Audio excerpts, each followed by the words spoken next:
আসসালামু আলাইকুম রহমতুল্লাহি ওয়াবারাকাতুহু। সম্মানিত ভিউয়ার্স, কেমন আছেন সবাই? আশা করি আল্লাহ তাআলার মেহেরবানিতে ভালো আছেন, সুস্থ আছেন।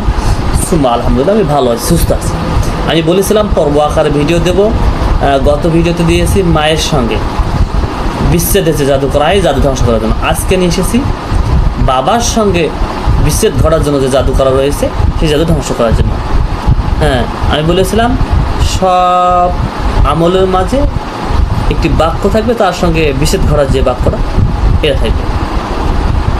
হে আল্লাহ, পরিবারের একে অপরের সাথে আবদ্ধ করে করা জাদুর বন্ধনগুলি ধ্বংস করে দিন। এবং তারপরে বাক্যটা আপনি পড়বেন, হায় আল্লাহ, বাবার সাথে সংযুক্ত করে রাখা জাদুর বন্ধন ছিন্ন করে ধ্বংস করে দিন।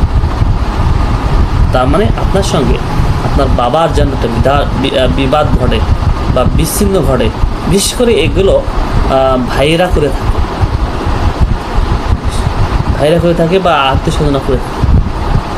তাদের পরিবার তারাই যেন অশান্তি সৃষ্টি করে, কেউ কারোর সঙ্গে যেন না বনে, কেউ কাউকে যেন দেখতে না পারে। বুঝতে পেরেছেন? অনেক সময় স্বার্থের জন্য, নিজের স্বার্থের জন্য, জমি জমার জন্য ভাইয়েরা করে থাকে, নিজের ভাইয়েরা, চাচারা, চাচিরা বা আপনার ওয়াইফ করতে পারে।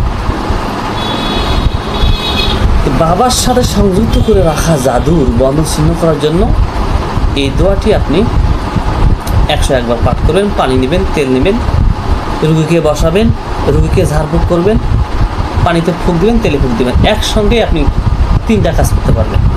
101 বার পাঠ করে রুগীকে ঝাড়ফুঁক করলেন, পানিতে পড়লেন, তেলে পড়লেন, হয়ে গেল। পানিগুলো 3 মাস খাবে, 3 মাস গোসল করবে, 3 মাস ছিটাবে এবং আপনার ওই তেলগুলো ইউজ করবে। সমস্ত শরীরে মাখলে ভালো, অন্তত সামান্য করে হলেও হাত মুখে মাখা উত্তম। এবং 5 ওয়াক্ত নামাজ পড়তে হবে। 5 ওয়াক্ত নামাজের পর আয়াতুল কুরসি, সূরা ইখলাস, পাক, নাস এবং 3 বার করে পড়ে 2 হাতে ফুঁক দিয়ে সমস্ত শরীর মাসে করবে এবং পাশাপাশি এই আয়াতটা 7 বার পাঠ করবে। যার যে কেন্দ্রিক সমস্যা, আপনার মায়ের কেন্দ্রিক সমস্যা বা মায়ের সঙ্গে বিচ্ছেদ ঘটেছে, আমি একটা ভিডিও দিয়েছি, ওইটা করবেন। আপনার বাবার সঙ্গে বিচ্ছেদ ঘটেছে, এইটা আপনি 7 বার পাঠ করবেন। হে আল্লাহ, বাবার সাথে সংযুক্ত করে রাখা জাদুর বন্ধন ছিন্ন করে ধ্বংস করে দিন। আল্লাহ আকবার। ভিডিও লম্বা হবে, চাচ্ছি না ভিডিও লম্বা হোক।